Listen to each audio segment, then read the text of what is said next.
What's up, guys? ArtistVersion1 here, and welcome back to another edition of the Three-Way Dance Wrestling Podcast. And of course, you can't have the three-way dance unless there's three of us. So joining me as always is Shelby, aka Shubs.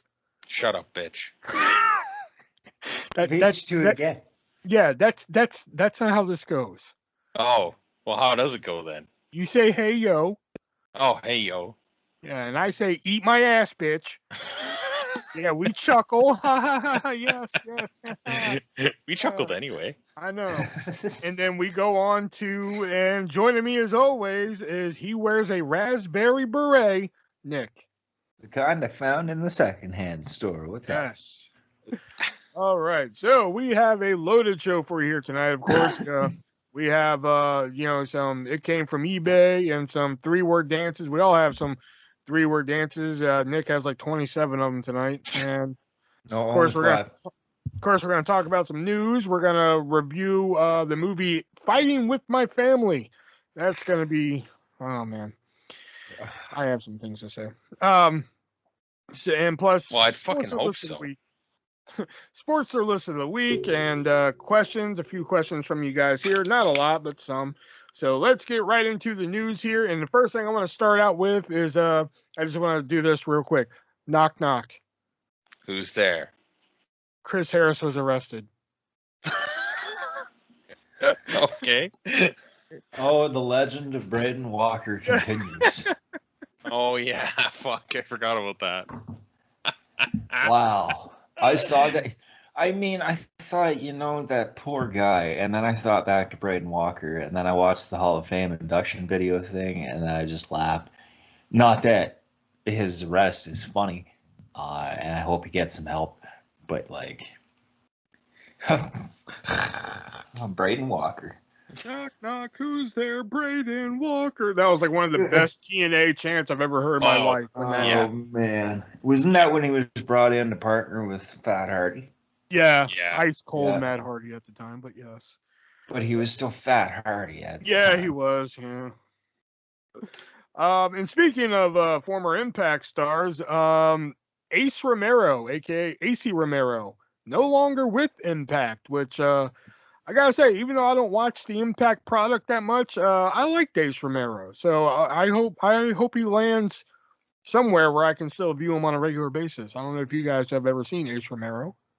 I want to say I have by way of MLW, but I don't know if he ever competed with MLW. I did see some in Impact, I think. And plus, I could see him ending up in MLW. He did a couple matches for early AEW. Did he? Yeah, he did a couple casino battle royals. Oh. Yeah. Shelby, any? No. No? Okay. Yeah, he was with MLW. That's where I saw him, yeah. Oh, that's where you saw him, MLW? Okay. Yeah. And speaking of Impact, while one leaves, two enter. We finally found out where the Iconics are heading, a.k.a. the Inspiration, which I still hate that fucking name. Jesse McKay and Cassie Lee, formerly known as Billy Kay and Peyton Royce, they are going to Impact, and they are going to debut at their version of WrestleMania, Bound for Glory. You guys excited to see the Inspiration at Impact? At where? The no from Shelby. I can't understand about why didn't Tony pick them up? That's where I'm trying to figure out. Well, I'm trying to figure out because Spears is with what's her face? What's her name now? Cassie Lee. Is that her name? Cassie Lee. So Sean Spears is just Cassie Lee. I mean, Tully's in there somewhere. I get that, but. So I figured they were going to go to AEW. Well, I mean, I guess there's still the Impact AEW thing, but still, I don't know. There's not enough exposure still for Impact that I don't think it's really going to mean all that much for them. Like if they had gone somewhere, if they had have even showed up on Dark, I think they would get more exposure than little old Impact. I don't know. That's just where I'm at. I mean, I don't just know. can't see. I don't know. I love Billy Kay, aka Jesse McKay. So, Ugh.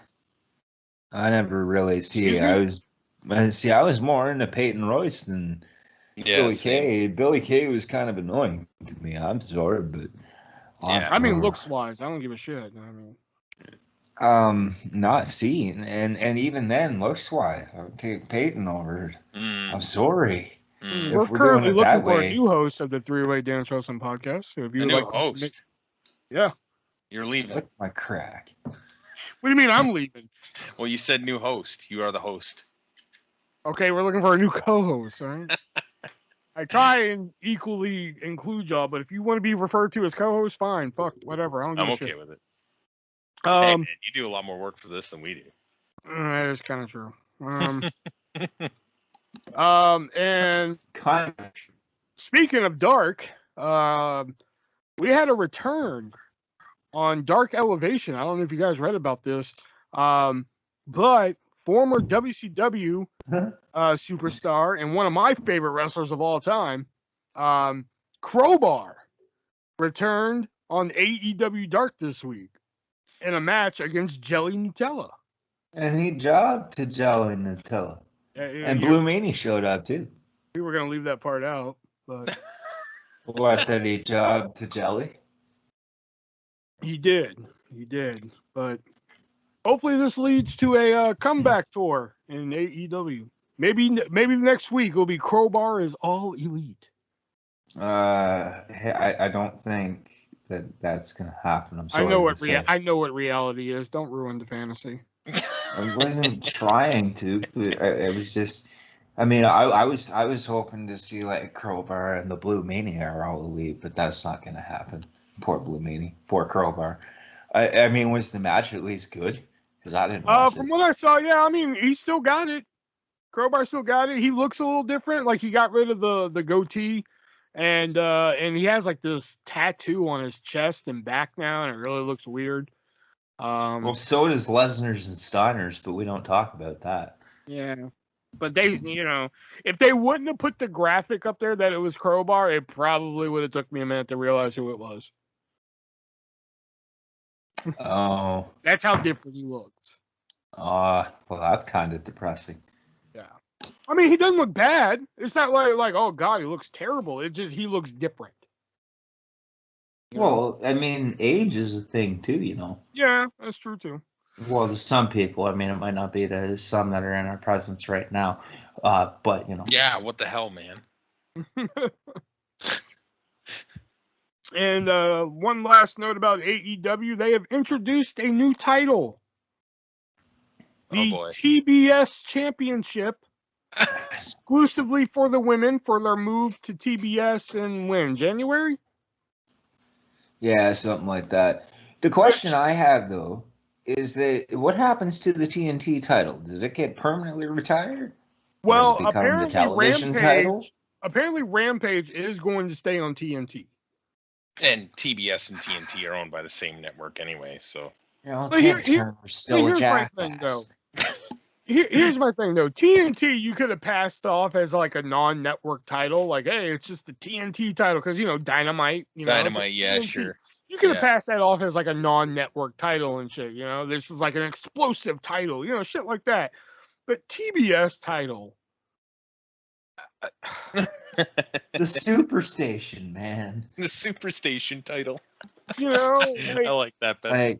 It's like if like tomorrow, or Friday on SmackDown, they're like, we're introducing the Fox Network Championship. Like, do you have to be so fucking blatant with it? Honestly, I'm surprised Fox hasn't mandated that already. I don't know. I just think if they wanted to introduce like a mid-card women's championship, which I mean, I think that's kind of been missing over the years, something that could spice up a women's division, maybe not AEW's because their women's roster is not that deep, but no, and it still isn't to have a second belt, but I mean, Tony I don't know. likes I the think money. it's getting close enough for that, but the TBS, I mean, shit, they'd be better off with the Digital Media Championship. Oh, fuck. I don't know about that. I mean, fuck, they have Let's like not get 2 crazy. online shows. with Yeah, like sure. 87 wrestlers on there a week. And 97 commentators. You know, like, I don't know. I just don't like the name. You know, I mean, I guess like if we're sticking with the name, the belt does look fine. I don't know if It you guys seems like saw more pictures of the belt. advertisement for Turner, if Yeah. anything, really. You know, Yeah, but I don't know. let's think about who we're talking about here. It's Turner. Still, it's just like with the TNT one, you could kind of pass it off as like, no, Mm. that's not the network. It's an explosive title and shit like that. You know, like, but Yeah. this one you could no, it's not the TBS title. It's not a network. Like, okay, then what is it? You know, like you Hey, can't. Tony, you like, want to take this one? Like, yeah, you can't like fucking wiggle around that one. You know. And the last thing I have written down here is I think we talked about this like in an early episode, and it's come up again. But Alberto Del Rio is apparently telling people that he's coming back to WWE. is he on drugs again? Oh my God, what an idiot. Oh God! So you guys want to see Del Rio back? No. I actually did like Del Rio, but I mean, I he's a want to. jackass. I want to. The only way I want to see Del Rio back if that is Paige as his manager. Oof. Ooh. Oh yeah. The only way I'd watch him. I'd be sitting What's she there every called? week waiting for fucking Del Rio to come out. What if she called him Poppy again too, and it just turned into a whole big thing? Oh no! Please no! I'd watch that. I would watch that. I'd rather Ricardo. Alberto, but just Ricardo. Like he fakes out Del Rio, and then he just. That'd be stupid. Never mind. I fucking. Like he fakes out what makes people think he's Del Rio's coming back, and he just comes back as El Local. Well, I mean that could work. Win the cruiserweight title. They ain't doing anything else with it. Just hanging out with Roderick Strong, waiting for Kushida to probably win it back because he's the only other cruiserweight they got. Santos, but he's going to be winning the North American belt tonight, I think. So Probably. All right. That was the last bit of news here. Not a lot of newsworthy stuff heading in there. Not a lot of news. Not a lot of news this week. Goddammit. I can't talk today. You know. All right. So let's get into our games that we like to play here. It came from eBay. Let me pull up my. It came from eBay. There we go. All right. So the score currently is 15-13. Shelby is up by 2 again. Hell yeah. disgusting. All right, let's start off with something easy then. Something you guys probably won't overshoot too much on. This brand new sealed in the box. All right, it's an Al Snow Christmas ornament. Wow. It's a picture of Al Snow holding head and he's screaming like, you know. Picture of Al Snow, Christmas ornament, brand new in the box. Shelby, how much is the Al Snow Christmas ornament going for on eBay? Is this like a decent size ornament, or is it like the size of like It's like one a of the normal bulbs? Yeah, it's like one of those balls. $15. $15. Okay. And Nick, how much is it going for on eBay? 22. 22. Shelby, you get that one because it is actually going for $17.50. Make my crack, Shelby. He's getting aggressive. I know, right? Let's see. What do I want to do here next? Okay. We've done the sheet. We've done the pillow. We've done the pillowcase. We've done the curtain. Oh, We're gonna need something to put all that shit into. So let's do the 1991 WWF gift bag. This gift bag features the likes of Hulk Hogan, the Ultimate Warrior, and Jake the Snake Roberts. So, Nick, how much is this 1991 WWF gift bag featuring those guys going for on eBay? Just one gift bag. This is like one of those gift bags, like for birthday parties and Yeah, such. Yeah. yeah. Oh fuck! It's a fucking gift bag. Like what the fuck?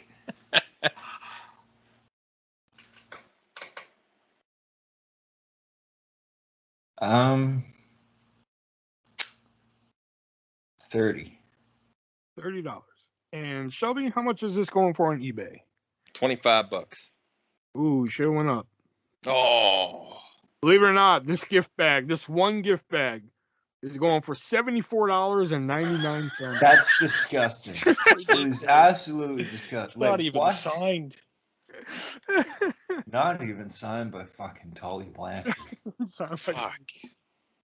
All right, you guys are tied, so it's going to come down to the ass blaster. All right, so I actually found some good stuff here. So, Shelby, you won last week, so I'm going to give you a choice between either a no holds barred item, a Razor Ramon item, or a Randy Savage item. Ooh, yeah. Fuck it. Let's go no holds barred. No holds barred. This better not be another turkey VHS tape. Turkish, you mean? Not turkey. No, but what this is the entire No Holds Barred movie. It's not on VHS. It's not on DVD. It's not on Betamax. It's not on Laserdisc. It is on 35mm print. Oh, Wow. fuck. So this is a film reel. So you have to get out the fucking projector if you want to watch No Holds Barred on this bad boy. So it is the whole movie, 35mm print. So who got the last one? Shelby. Shelby, how much is No Holds Barred, the complete movie, 35mm print, going for on eBay? $5,000. $5,000. And Nick, how much is this going for on eBay? 3,000. 3,000. All right. All right. So Nick is closing the gap there a little bit. Ah. So you got that one. It is now 15-14 because the price is actually going for only $550. Oh, damn. Okay, that's a little bit better than the absurd price that the Turkish VHS tape was going for. No, the Turkish What's- beta tape was $49.99. Okay, so, well, whatever. Still more absurd. But a film reel? It's absurd to begin with to even have the film reel of that shithouse movie. Hey, that movie's not that bad. That's a feature episode. I know, but like, fuck. All right, now we're moving on to our other favorite game we like to play here, the 3-word dance. And let me get my scorecard here, which right now sits at me and Shelby still tied at 16. Nick has 21 and no contest. Still has a lead at 22. I'm coming for no contest. All right. It's mine. All right. So the first one we're going to do here is, let me find one here. Let's find a good one here. I'm going to do this one just to fuck with you. All right. First one is plum, green, mustard.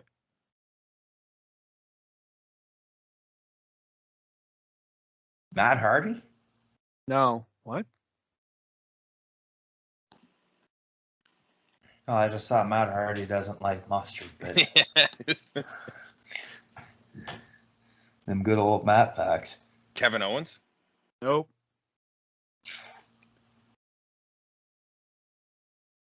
Plum, green, mustard. Plum as in PLUM? Yep. Like the fruit. Yeah, they're delicious. Yeah. Them yellow ones are pretty good. Oh, I like the purple ones better, but well, those are classic, but I mean, them yellow ones. Oh, huh. hint. Peacock. Riddle? No. Okay, so those are all the colors of like Clue people. Uh-huh. Okay, now it's not fucking Scarlet. Is it? Scarlet. That's There my you go. guess. There you go. I don't think fucking is. Seriously? I didn't want to say that at first. I'm like, there's no way he's just using the game Clue to fucking ace Clue on Scarlet. There's no way. Hey man, there's no rules to this game. But they, All right. Next three words. Surfer. Sting. Nope. Diamond. Preppy. Surfer, Diamond, Preppy. Griff Garrison? Nope. Tyler Rex? Nope. Oh, yeah, I get where you're going with that Yeah. one. Okay. Yeah. Isn't he like Gabby Tough now? Yeah. Surfer, Diamond. Diamond.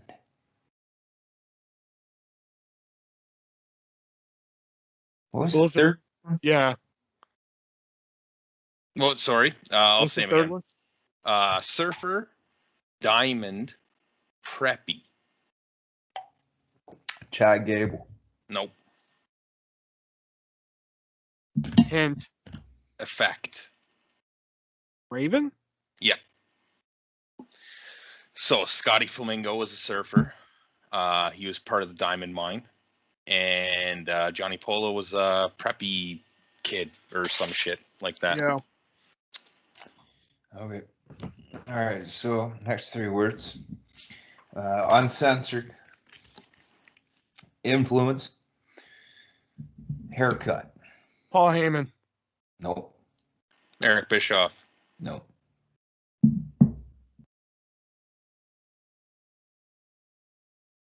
Uncensored. Haircut. And what else? Influence. Influence. Seth Rollins? Nope.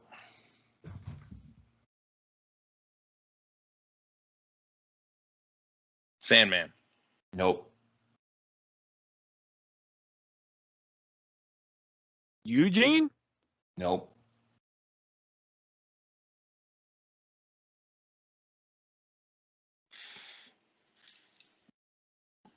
Uncensored.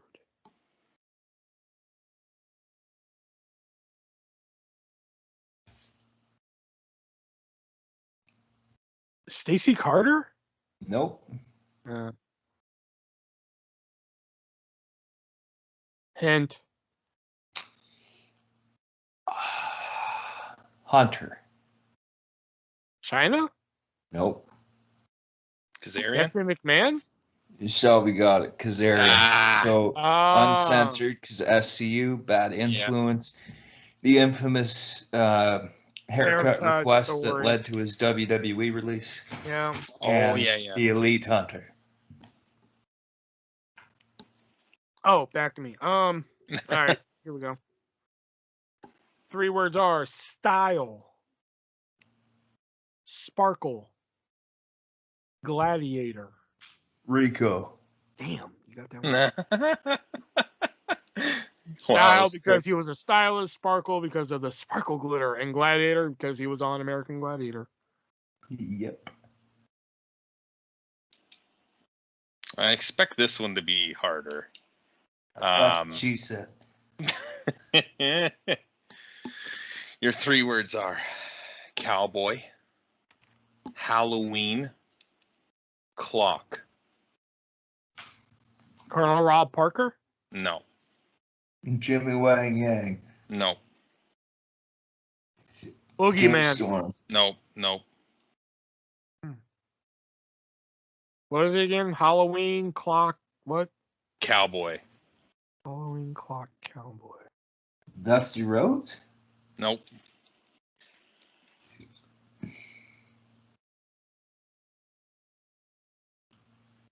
Halloween. Clock.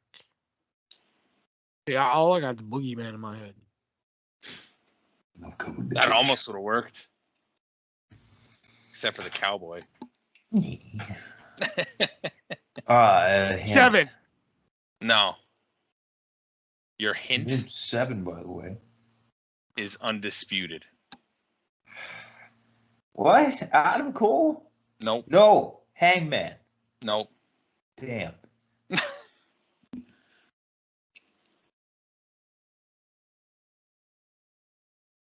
Dustin Rhodes? No.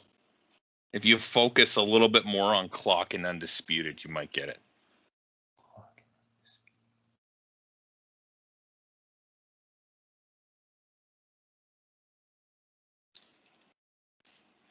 Bart Gunn? Nope. Billy Gunn? Nope. Ken Shamrock. Nope. Ryan Shamrock. No.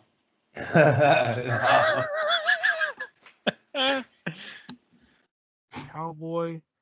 Clock. Undisputed. Halloween. Oh! Ultimate Warrior. Nope. Hogan. Nope. What the fuck? Giant. Nope. Shockmaster. Nope. The Yeti? Booker Man. No, Kevin no, Sullivan. no. He still wrestles today. What? This guy still wrestles today. Terry I made Funk? the first two way too fucking hard. It's not Terry I Funk. don't have the slightest fucking idea, man. Terry Funk. No. Tito Santana. No. A little bit more recent, I suppose. What? I don't know who the fuck you're talking about.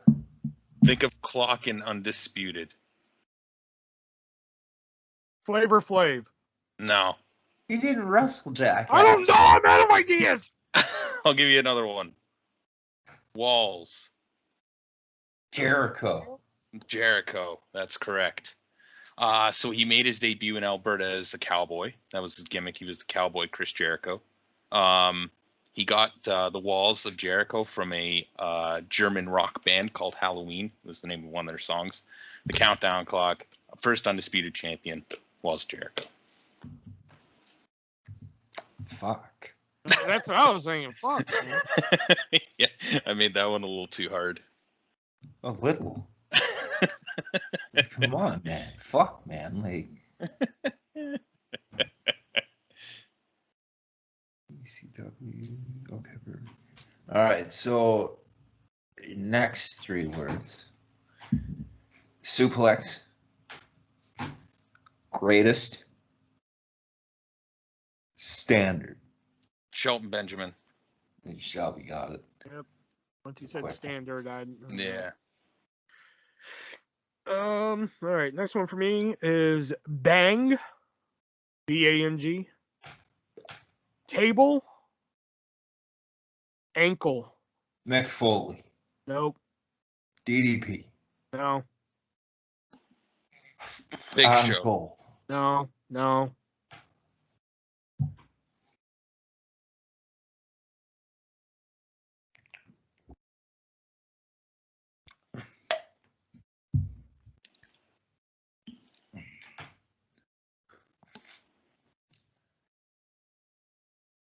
Bang, table, and ankle.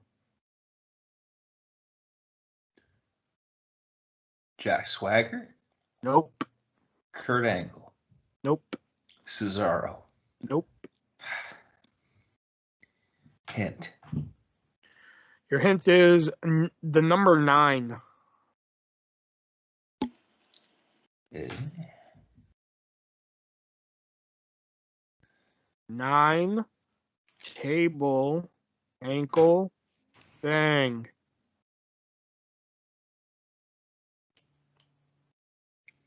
And I really shouldn't have read them in that order.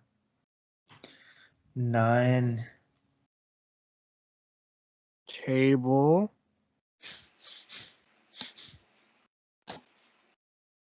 Okay. 9 table. Thing. Bang and ankle. Bang and ankle.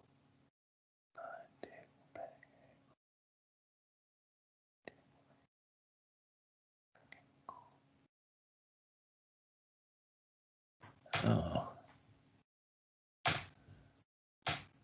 9. Table. Bang. Ankle. Edge. No. Triple H. No. Ah, fuck.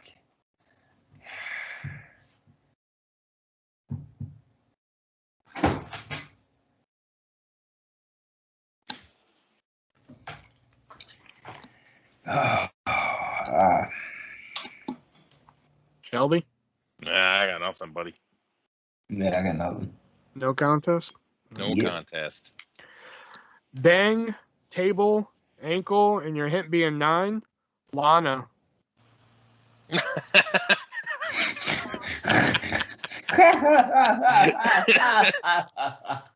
Bang because she advertises for Bang energy drinks on her Instagram. Yep. Ankle because she has sold her ankle numerous times, once for the Royal Rumble, once for the injuries that she did. And she was put through a table 9 times in consecutive weeks. I will not snacks. That's why I was like 9, table. Yeah. Oh. All right. Next 3 words are Cody, uncle, coffee. What was the last word? Coffee. Coffee.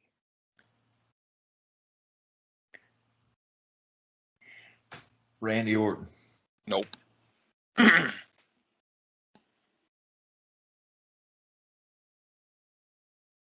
Cody as in CODY? Who's Cody's uncle? Hold on. Let me just make sure. Who is his uncle? Yes, CODY. Cody, uncle, coffee. I know this ain't right, but Alexa Bliss. No. Okay.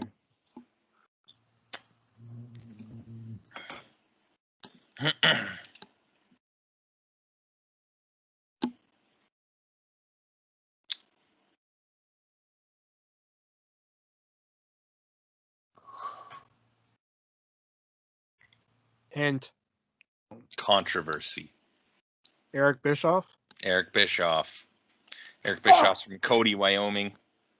He was the kayfabe uncle to Eugene, and he was known for throwing coffee in people's faces. There was the Eddie Guerrero story, the Brian Kendrick bit from TNA, and of course, controversy creates cash.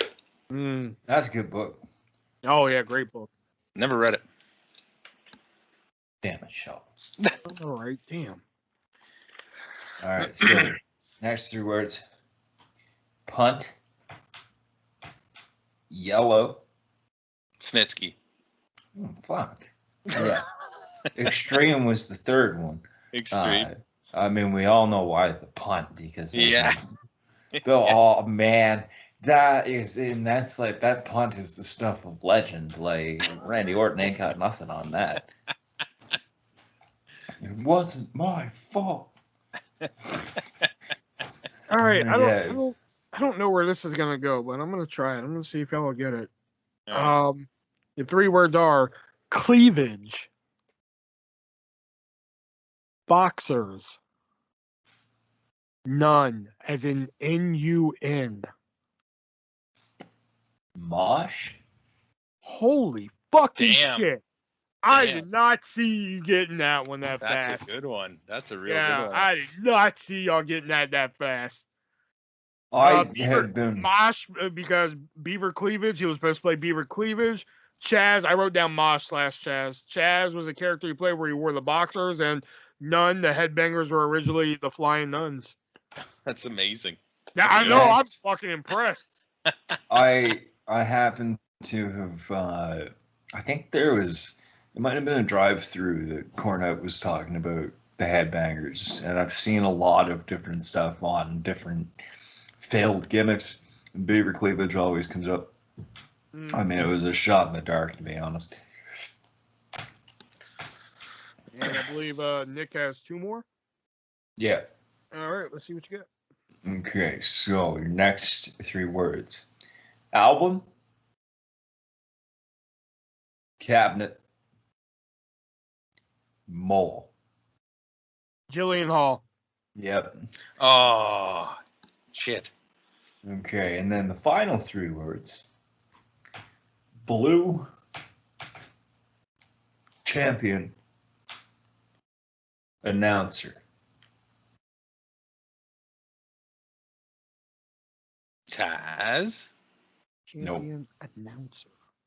No what? Oh, I said no to Taz. Taz. Oh, I didn't hear Excalibur. Taz. Nope.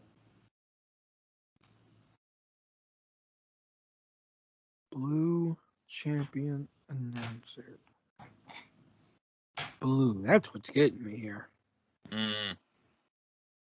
Jerry Lawler. Nope.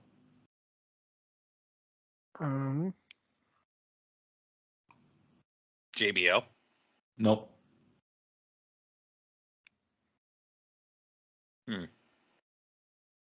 Hint.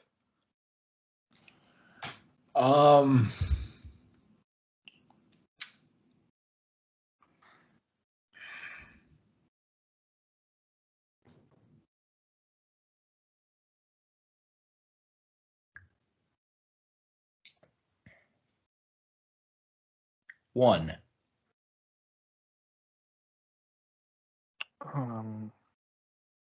Like it's in the number 1. Okay. Blue champion announcer 1. I don't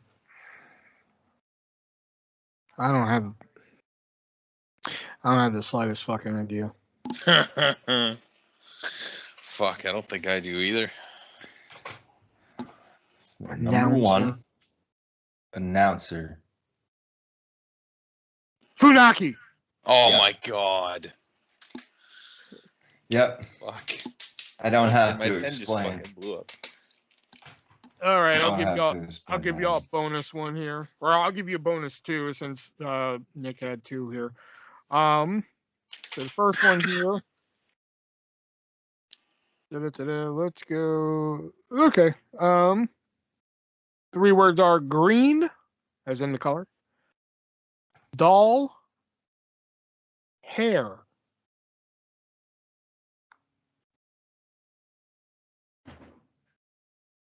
Green, doll, and hair. George the Animal Steel. God damn. Fuck. That is good, man. Y'all, we're getting really good at this game now. We're getting really good at this game we fucking invented. I'm gonna go. All right, one more for you guys. Let's see. I want to make this a good one.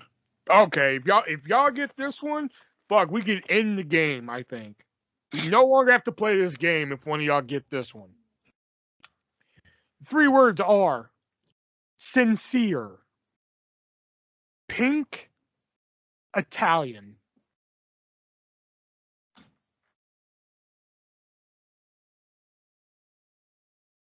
Yeah, I hear fucking crickets now. Vito. Nope.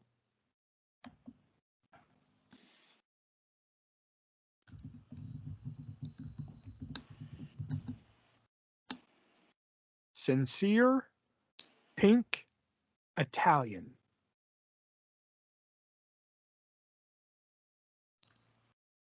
Tom Brady. Holy shit! Well, we don't have to play this game no more. Well, Salvatore's sincere, but I was like, there's no way he's linking all 3 of those together. Salvador Sincere wore pink, and Tom Brady was Italian. He wore the Italian flag on his tights. Tom Brady. God damn. Damn, man. All right, scores are now me at 21, Shelby at 19. You're slacking there. No contest is at 23, and Nick has taken the lead at 5, 10, 15, 27. And it's no contest licking my crack tonight. I cannot believe you got Tom Brady. When I wrote that one down, I was like, that's going to be fun to do. That's going to be a while, but I cannot believe you fucking thought of Tom Brady. Oh, my God. I just had to think I of was who waiting for you played to say a hint, Salvatore. because I was like, I don't even know what the fuck I'm going to say for hint. I don't even know what I could give for hint that's going to give it away. Oh, well. All right. So, before we get into our review of Fighting with Our Family here, we got to give a shout out to one of our sponsors. One of our sponsors being HardToFindTV.com and their sister site, FanMadeDVD.com. And if you haven't gone over there, we highly suggest you head over there and check them out, because what they have is, well, what the website says, hard to find TV shows. And you can head on over there and find that old classic that you're looking for. Or a show that's not readily available on DVD and or Blu-ray. I mean, living in a digital age now, physical media is dying. So if you want to head on over there and get, one of those new Netflix shows on DVD or Blu-ray, or one of them old classic shows, like, I don't know, maybe like Head of the Class. If you remember Head of the Class. If you want to get that on DVD, you can head on over to hardtofindtv.com and their sister site, fanmadedvd.com. And you can use checkout code ARTIST and save 15%, and they'll slap that on a DVD or a Blu-ray for a nice, reasonable price, and even throw some subtitles on there, too, if you need them there. So, yeah. Head on over to hardtofindtv.com and their sister site, fanmadedvd.com. And, of course, you're going to need to pay them. But if you head on over to hardtofindtv.com, you can only use Amazon Pay, which is great. If you want to use Amazon Pay, I've used it once or twice. Quite easy. But if you want to whip out the old credit card, the Discover, the American Express, the Venmo credit card, the PayPal credit card, the old Diners Club, if you're still rocking one of those, which are pager and shit, you can head on over to fanmadedvd.com, use your credit card and pay for your purchase there. Just remember to use checkout code ARTIST, and it'll save you 15%. And if you look through all their titles and you don't find something that you want, don't hesitate to email them. They're more than happy to take your request and try and find that for you. And if they can't find your request, as I like to say, if they don't have it, you don't need it. All right, so let's get into it. Fighting with My Family, starring The Rock, apparently. But written and directed by Stephen Merchant. This was the dramatized movie based off the documentary The Wrestlers, Fighting with My Family. And apparently this came about because while in England, The Rock happened to stumble upon the documentary on TV one night based on Paige's family and thought he could make a movie out of it. So Thought he could make money off it. That too. So his production company, $7, and according to the credits of the movie at the beginning, 14 other fucking production companies thought they could do it too. I swear, there was like Universal, there was WWE Studios, there was Metro Golden Mayer, there was like 5 other film companies at the beginning of this fucking movie. Jesus. Yeah, I don't know if y'all noticed that, but I did. Yeah. All right, so so let's get right into it. And the first thing we see in this movie about WWE superstar Paige, the first thing we hear is "If you smell," which perfect start to the movie. Yeah, I was like, so it's a movie about The Rock. Great. I know, right? Film starts with The Rock winning the WWF title from the King of the Ring 2000. Paige's brother Zach cheering along with the match and uses a title that didn't exist until another 5 years later. Yeah. That bugged the shit out of me. Oh god! If you think that bugged the shit out of you, do you think that was WWE? Do you think that was just the beginning, though? Branding. Yeah, and that's just like the first minute and a half of the movie. Paige appears, and just for clarification's sake, I know her name's like Soraya or some shit, but just for the review's sake, I'm calling the bitch Paige the whole movie. Yeah. Okay. Yeah. Paige appears and changes the channel to the TV show Charmed. They then begin to wrestle over the remote when their father walks in, and instead of breaking up the fight, teaches them more holds. Paige's parents then talk her into a match against her brother. So yeah, the beginning of this just already triggered their. Yeah. It's already all about The Rock, and they're using a title that didn't even exist yet. I know they're trying. That was just a branding thing. I know, but still, be accurate, and we're gonna get more about accuracy later. Trust me. Mm. All right. We cut to Paige wrestling her brother in drag. Her brother pretending to be a girl so they could do girl on girl, apparently. And her brother is carrying her through the match. Paige does her scream pose that she would later be known for later. Right away, cuts to a match with her and her mom, where Paige now has the wrestling bug, and we now know that her name is now Brittany. Her ring name is Brittany at the time. We then see Paige's dad, played by Nick Frost from Shaun of the Dead fame, if you guys didn't know. Oh yeah. Which was like one redeeming factor for me. Yeah. We then see Paige's dad calling WWE, trying to get a tryout. Zach and Paige then pick up street kids, including one involved with drugs, to try and teach them how to wrestle. That one. And then we also see a scene of the kids passing out flyers to a wrestling show. I didn't write all this down, but we did see a scene of them passing out flyers, and she's like, "Ooh, no, I don't like wrestling. Well, I don't like rectal bleeding either, but I'm pretty sure I don't like it. Oh yeah, why don't I shove her head up your ass and we'll find out." Yeah. I like the old lady picking the weed out of the dumpster too. Yeah.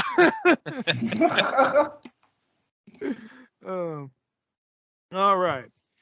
We then see Paige's father talking a wrestler into hardcore spots, which I gotta admit was pretty funny. Yeah. You want to take one of these to the face? How's it feel? Bang! Yeah, I'll do it.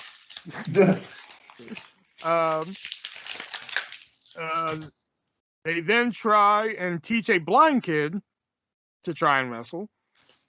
Zach's girlfriend Courtney shows up, and Zach asks the family to act normal for his girlfriend's parents. Also, we find out his girlfriend is pregnant, by the way. Mm-hmm. We cut to the dinner with the girlfriend Courtney's parents. Sorry. Courtney's mom uses the F word, not fuck, but fake. It's not fake, it's fixed. Yeah, it's not fake, it's fixed.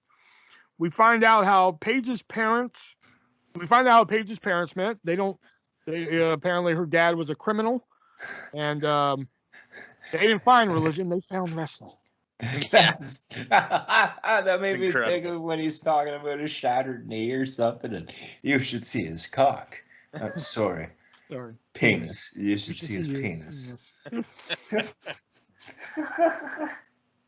All of a sudden, the phone rings, and it is Hutch Morgan from WWE, which... the good old NXT name generator strikes in major motion pictures. Hutch Morgan, which I did read, is supposedly based on Bill DeMont, but there's no proof on that. You know? But considering what The Rock says later about him, I'm pretty sure this is just made up for the movie. Yeah. But I've read conflicting reports. I've read one report that it's based on Bill DeMont, but also considering what The Rock says in the movie, I'm pretty sure this is just a character for the movie. Yeah. But Hutch Morgan calls and wants Paige and Zach to come to a tryout at SmackDown in England. Also, Hutch Morgan tells Paige, aka Saraya, that they already have a Brittany and that she has to pick a new name. Who was the other Brittany at the time? That was my question. I was like, they had a Brittany? That's what I was trying to think of. Who was it? And it only gets worse. It only gets worse accuracy-wise. But. Yeah. We then cut to various clips of the WWE after Courtney's mom asked what the hell the WWE is. Which I like how the family just has like a random clip of fucking clips just ready to go. Yeah. You don't know what WWE is? Here, put that random clip thing on. The big fans. It even has the headings and shit. Like. Yeah, you know. Courtney's parents seem reluctant about WWE and ask questions. Also, that clip thing was inaccurate because John Cena was featured in that, and if at the time frame, Cena would not have been in that gimmick yet. He would have barely been the prototype. No, because at that time, Paige was 18, because she's about to get hired. Yeah. Oh, okay. Yeah, you're right. Okay. Yeah. So that would work out. Courtney's parents seem reluctant about WWE and ask questions, and we find out their older brother, Roy, snapped when he didn't make it to WWE, and he is in prison. Yeah. Cut to Zach and Paige working out, getting ready for their tryout, and they are nervous. We then see Zach and Paige at the O2 for SmackDown, and they are using the wrong SmackDown logo for the time period. That bothered the shit. Oh. Yeah, And they're using the SmackDown Live era. Yeah, Yeah. 2016. Which I'm just like, that's a simple graphic. You could have just changed it to like, oh, what graphic were we using back then? Oh shit, let's change it for the movie. It would have been Friday Night SmackDown. Exactly. Like the very first one. And they redeveloped those videos for all the anniversary shows. Yeah. Idiots. We see Zach and Paige at the O2 for SmackDown. When they come across The Rock, they proceed to ask him advice as he politely tries to leave, but Rock gives them some advice before finally leaving, which I will admit, I do like that, which is a total trailer line, as they call it. But I do like that. Like, don't worry about being the next me. Be the first you. Yeah. And this is good fucking promo, too.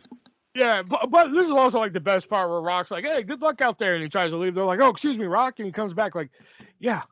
And they're like, what advice would you give me and stuff? And he's just like, oh, well, you just do this and that, see you out there. And he walks away and they're like, oh, excuse me, Rock. And he punches like the fucking thing next to him. And he's just like, yes, Zach. Yeah, what's up? Yes, Zach.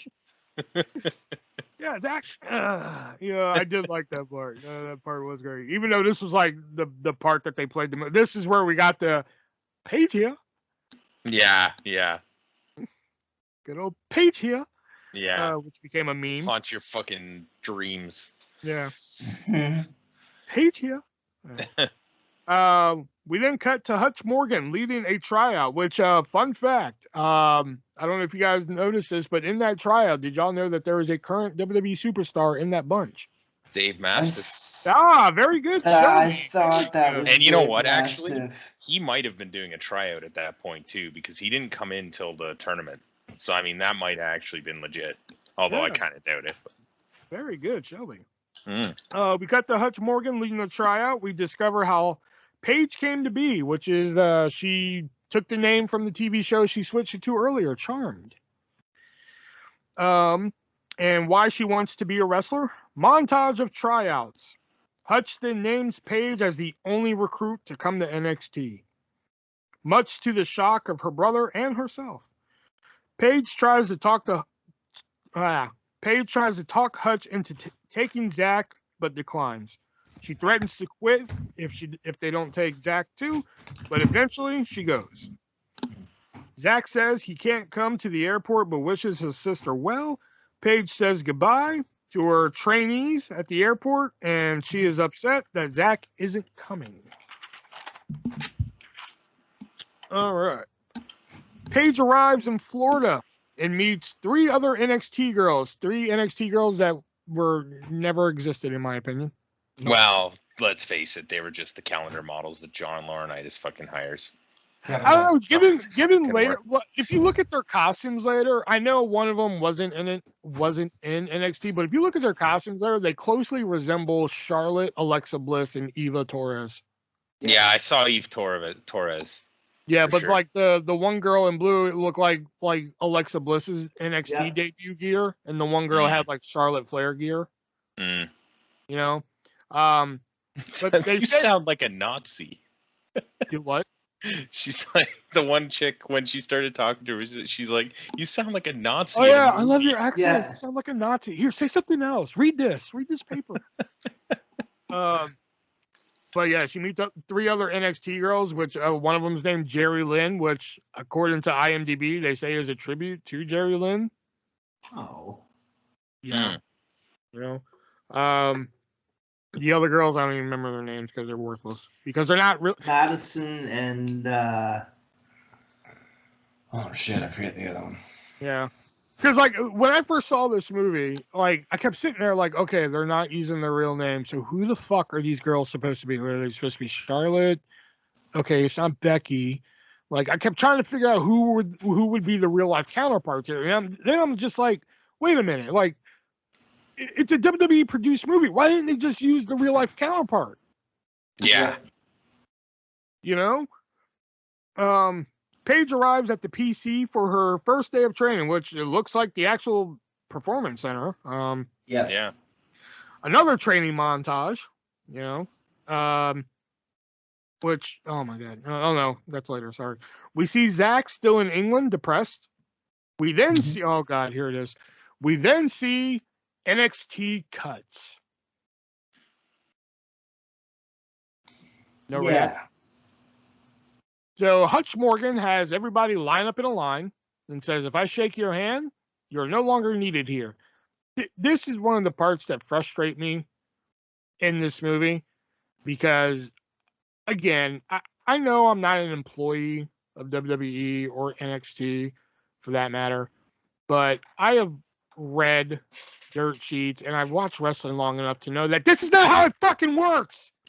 No. When I first saw this fucking drove me up the fucking wall.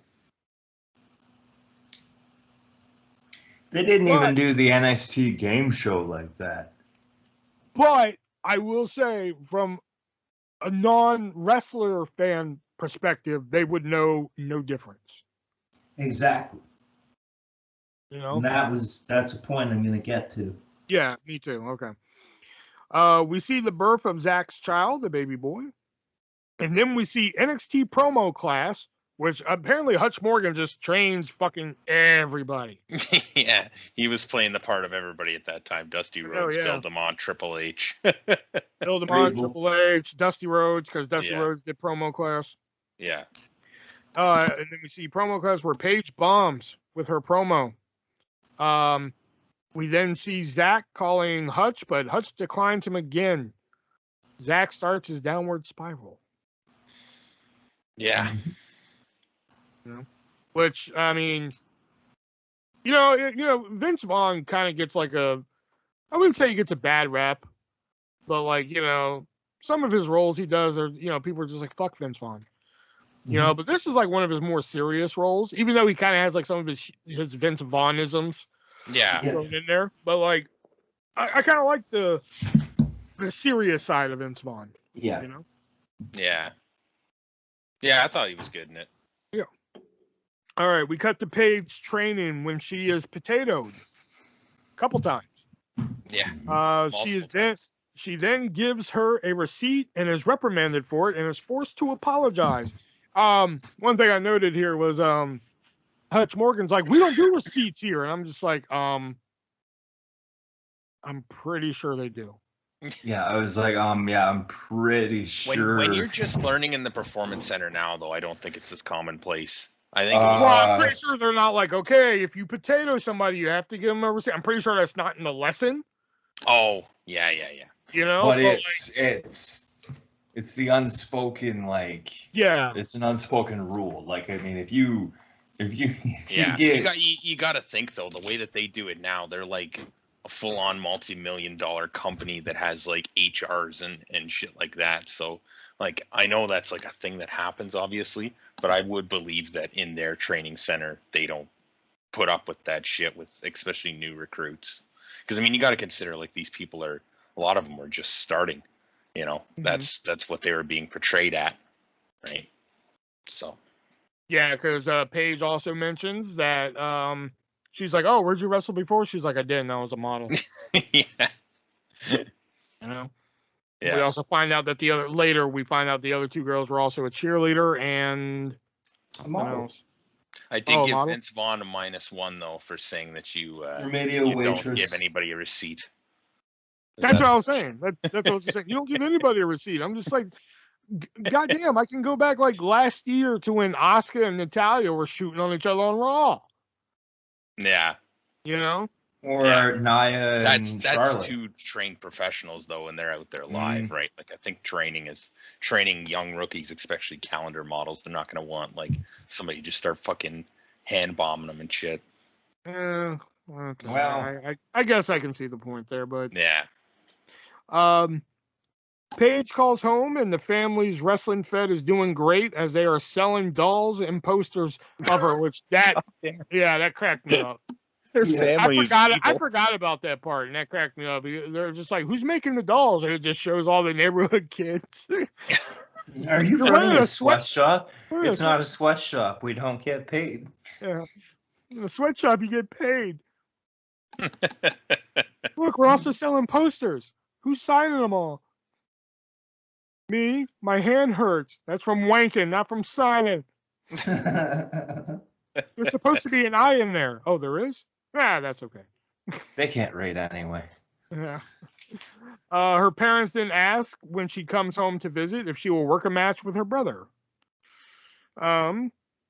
Which I'm pretty sure she would have had to have had cleared with WWE. That's what I was thinking. Yeah. Like I was, for that one, I was suspending disbelief for the movie. Yeah. That one I could kind of Yeah. like, I'm Her like, going all up right, and this- asking didn't really need to be added into the movie. exactly. Yeah. We cut to Paige's first NXT show where she bombs in her debut in a promo challenge. Which, fun fact, this never happened. Oh Yeah, no. No, I knew that. did you really not know that, Shelby? No, I didn't. I had no idea. No, this never happened. When she first debuted in NXT, people actually knew who she was because of the movie. Oh, I think I did read that though. I was reading up on it yesterday. That's right. Yeah. So this bullshit didn't happen. We then see Zach depressed and drunk and ignoring his child and calls from his sister. Zach has then stopped training the kids from the neighborhood. We then see Paige dye her hair blonde in an effort to fit in with the other girls. That did happen. What happened Yeah, I was knew that. she dyed her hair and got a fake tan because she was trying to fit in with the other girls, and WWE didn't like it because they're like, "We hired you because you look different." Yeah. You know. We then see some training on the beach. We then see some training on the beach. Paige is unable to complete training. Paige then snaps on the girls on the bus because she thinks they're talking about her, but it just turns out, they were talking about one of her kids, and she was like, "You never told me you had kids. You never asked." Which, ooh, touche. Mm. After a stop at a gas station, Hutch and Paige have a nice little heart-to-heart conversation where we find out more bullshit that never happened. Mm-hmm. Yeah, sometimes you just get thrown off a 30-foot cage just to look good and everything. I'm like, that match never happened. Yeah. Although I've read reports that are like, "Oh, that's an homage to Mick Foley." I'm like, yeah, Mick Yeah. Foley never fucking trained in NXT though. No. Plus, he was never thrown off that cage by The Rock. No. No. And it wasn't 30 feet. Yeah. It was 18. It was actually 29 and a half feet. Get it right. Oh, fuck off. Paige returns home for the holiday, and we cut to the family's Chris Massacre show, which great fucking name for a show. Chris Massacre. Chris Massacre. Great show. Where Zach and Paige see each other before their match. Paige, hold on, I wrote this wrong. Oh, okay. Paige tells Zach that she isn't going back to NXT and wants help telling her parents.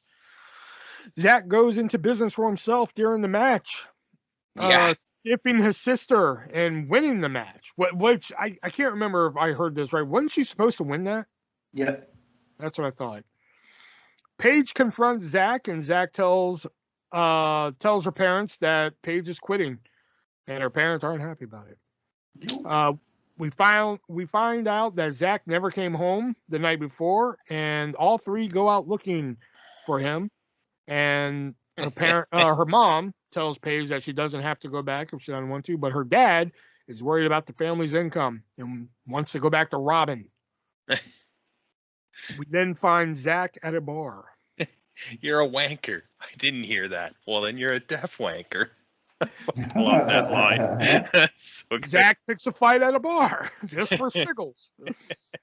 When his dad appears, he absolutely picks it too. He absolutely gives the guy an elbow. he just looks at him and was just like, and thinks in his brain like, I'm gonna pick this fight. Zach picks a fight at a bar when his dad appears and stops it. Paige tries to talk to Zach. Zach tells Paige he is mad that she is in the WWE and wants to quit. After arguing with her brother, she returns home. Her dad comes in and tells her she doesn't have to go back. Paige stares at her Divas belt, which, given the time frame, if when they made that when they were kids, that belt wouldn't existed. Nope. She created that belt. I know, but still, even when they were kids, though, if she would have made that belt wouldn't have existed yet. Yeah, that's where they got the idea for it, though. Oh, okay, I get what you're saying. She stares at her Divas belt and decides to return to NXT after all. She also reverts back to her original look. During training, she becomes friends with the other girls finally, because it's a movie. We then see another round of NXT cuts, which, oh my God. And we see Roy, their brother Roy, getting released from jail. Mm-hmm. We then cut. Oh, yeah. And then Hutch tells them they're all going to WrestleMania 30. And then we cut to WrestleMania 30 as Paige walks past AJ Lee, played by Thea Trinidad. Yeah, or Thea Trinidad. We'll take that. Which IMDb has a completely false fact about Thea Trinidad on their site. It says on there that at the time, Thea Trinidad was a struggling wrestler trying to make it in the biz and asked The Rock for this role in a movie, and that got her into the biz. Did not happen. She was already a successful wrestler at the time. TNA, Sarita. Exactly, yeah.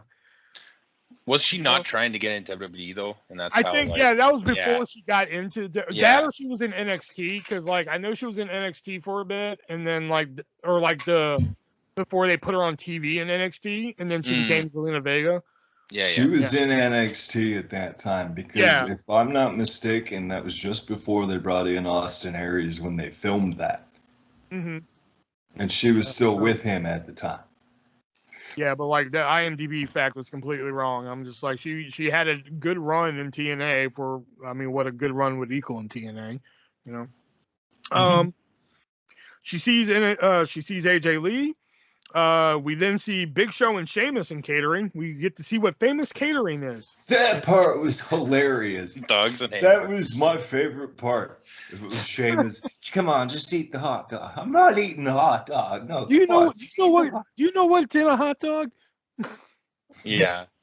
Hutchton brings Paige to a skybox where The Rock enters and tells her to call her family, so The Rock can tell Paige and her family that she will be debuting on the main roster on Raw the next night. Fun fact, this did not happen. Yeah, it did. Did it?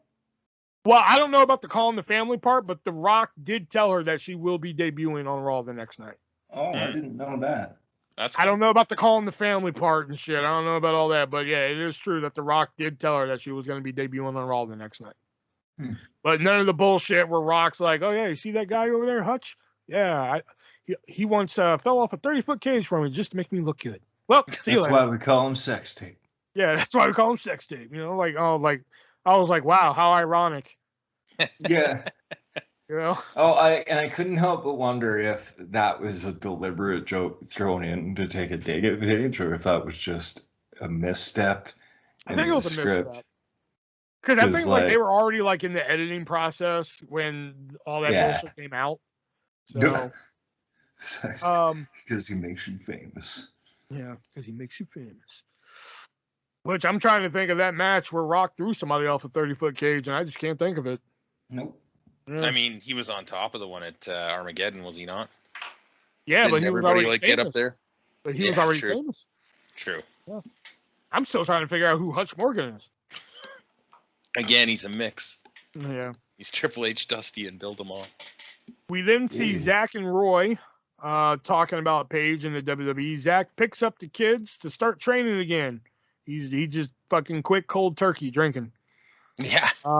Some people can. Yeah, I get it. Shit, I just drink very socially now. So, we then see Zach succeeded in teaching a blind kid a sequence of moves, wrestling, which is pretty impressive. I will say pretty impressive. Yeah.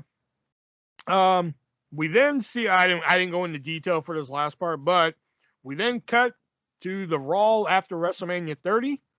Paige arrives at Raw for her debut, and she's nervous. She calls her brother. Brother encourages her. And then AJ Lee, played by Thea Trinidad, comes to the ring. And if let's play the fighting with my family drinking game. For every factual inaccuracy wrong with this fucking scene, take a drink. In fact, let's not play because we're gonna fucking die if we do that. Yeah, I was gonna say I don't have enough drinks next to me for that. You know, okay. One, no Tamina. Tamina was there. Yep. No Vicky Tamina. Guerrero was too. No, Vicky Guerrero was not there. Oh no, she wasn't. Yeah, you're right. No. The ring gears were not correct. Paige was champion in NXT. Yeah. Yeah, but she didn't bring the belt out either. Yeah, But and they made it seem like she was and that was another thing. They made it seem like she was a complete unknown coming to Raw. Yeah. It was like crickets coming out. They just skipped over the whole NXT thing, really. Yeah. They're like, oh yeah, oh that was going back to that NXT where she bombed in NXT. Before we get into the finale here, going back to when she bombed in NXT, I like how they're like you could clearly hear like one dude shouting shit at her from the crowd. Yep. Oh yeah, 3 hot chicks and my dead grandma. Like yeah, we'd be able to hear that one dude. Mm-hmm. Anyway, so like she comes out to like no fanfare, which didn't happen when Paige's music hit that night after all fucking people went ape shit. So hold on, no Tamina, the ring gear, the crowd reaction, match. The match promo beforehand. Yeah, no promo beforehand. Yeah, they made it seem like she was stage fright again. Yeah. Before the match.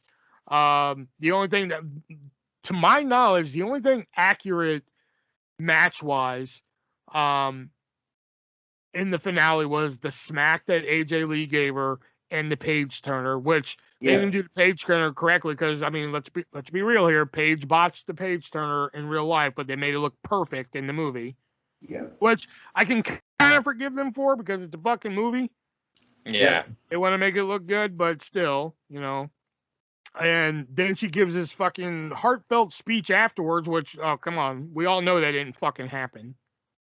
Like, this is where everybody who ever felt different, they felt like the weird girl from Norwich, England. I'm like, fuck, we know this didn't happen. I was just like, this feels like the Nikki ASH promo from Raw in the summer, and that was bullshit.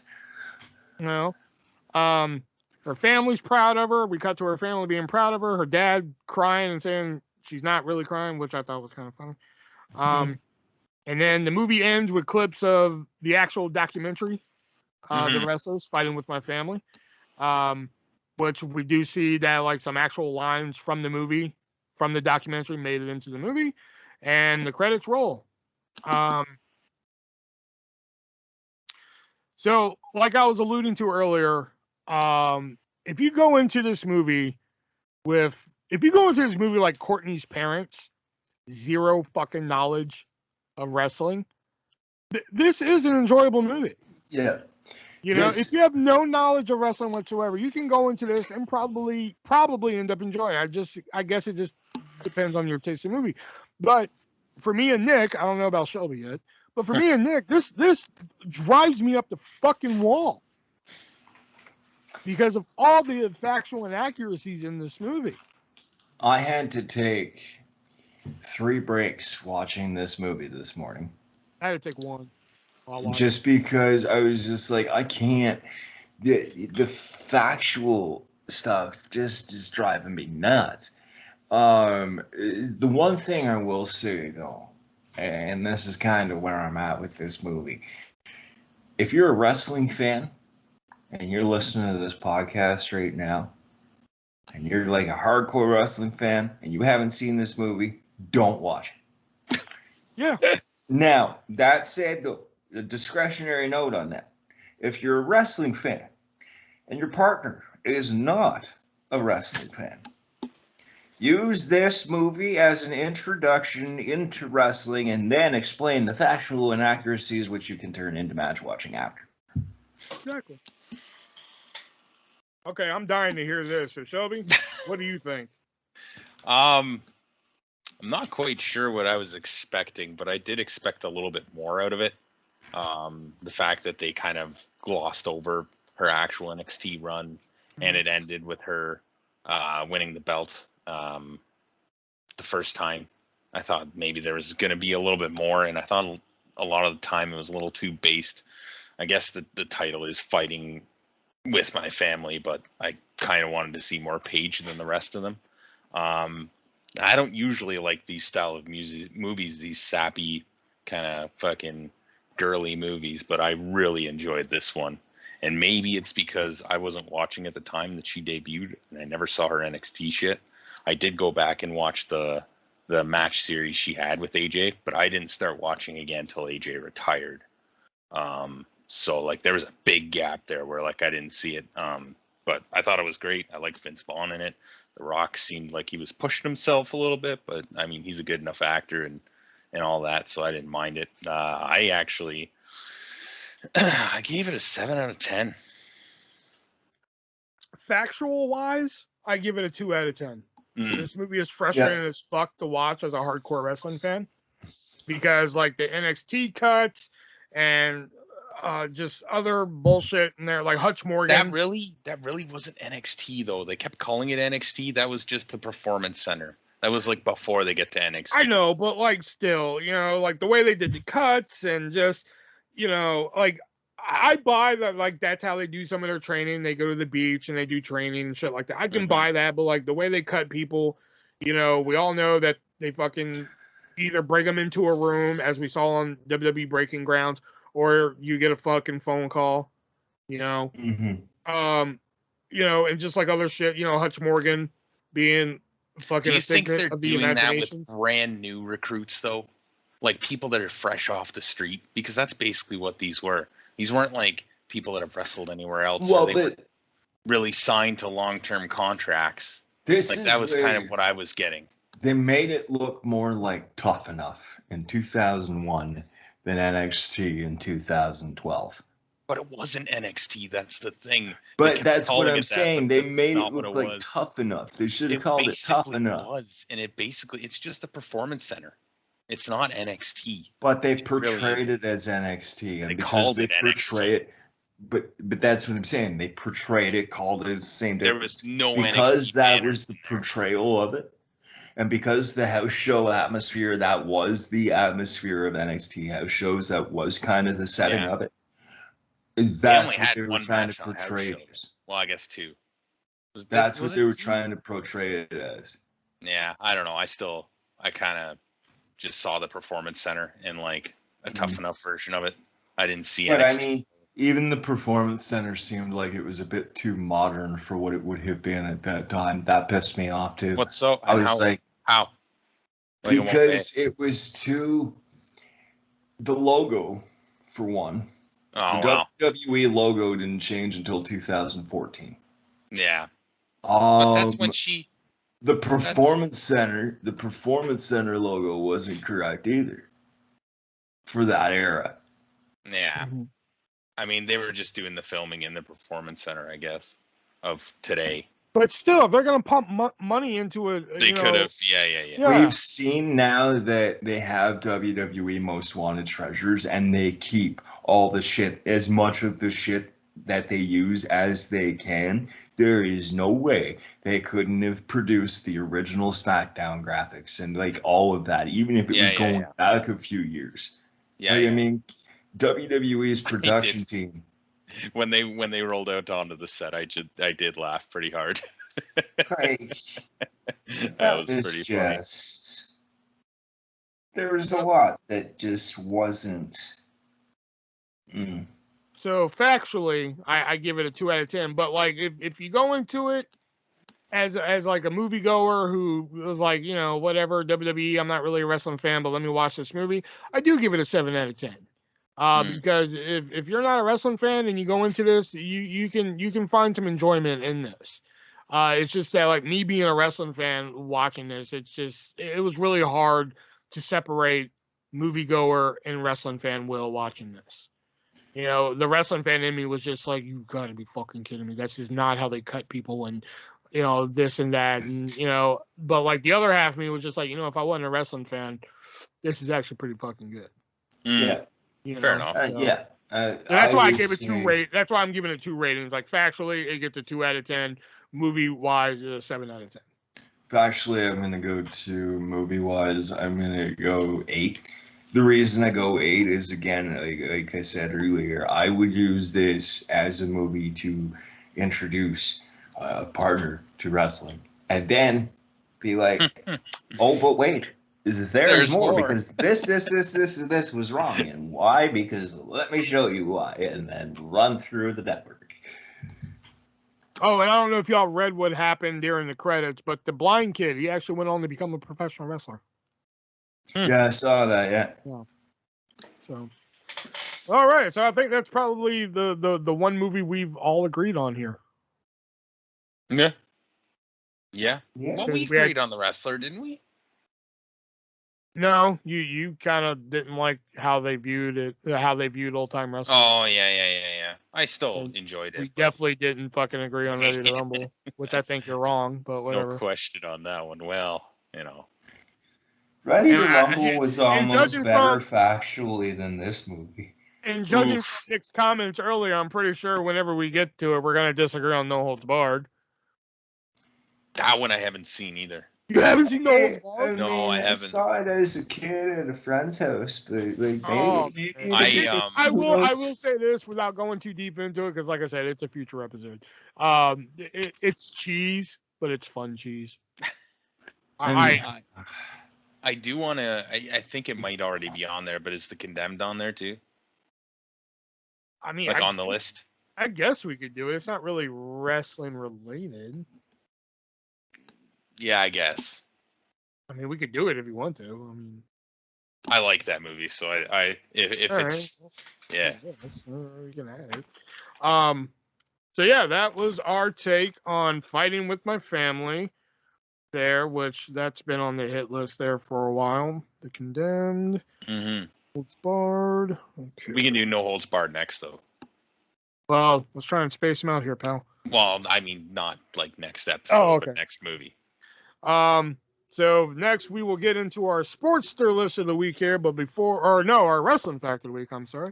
Our Wrestling Fact of the Week here, but before we get into our Wrestler Fact of the Week here, we got to give a shout out to another one of our sponsors here, that being repsports.com. And what repsports.com offers is a wide variety of products. I mean, everything from t-shirts, hats, can koozies.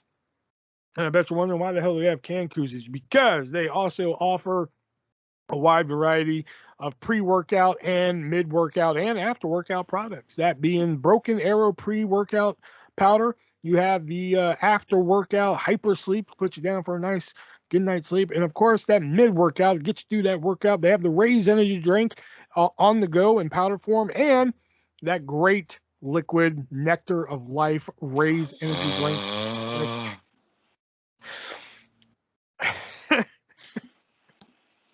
That Raise Energy drink in a can, and right now there is a limited edition flavor out right now. It is called Juice Box. That's right, Juice Box is out right now, and you can head on over to repsports.com and you can pick up any of the stuff I just mentioned right now by using my checkout code ARTIST, ARTIST at checkout by saving 15%. But if you never have tried Raise Energy before and would like to get just a little sample, just a little taste, I'm like a pusher. I give you a little taste for free. In the link of this description, in the description of this podcast, there it is. There is a link that will take you, and all you gotta do is use my checkout code ARTIST, and I'm gonna give you 4 packs of Broken Arrow pre-workout. I'm gonna give you 2 packs of Raise on the Go powder. I'm gonna give you 2 packs of Hyper Sleep.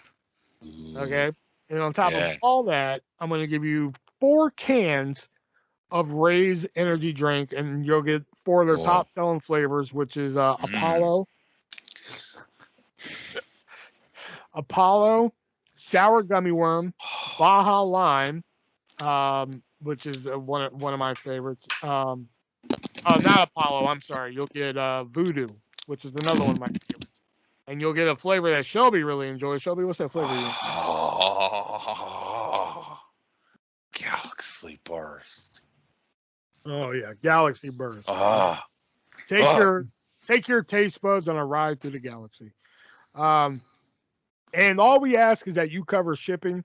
And I bet you're wondering, like, what do you mean I got to cover shipping for something that's free? Well, in order to pay you back for that shipping, guess what? On top of all that, I'm going to give you a free $10 gift card to repsports.com.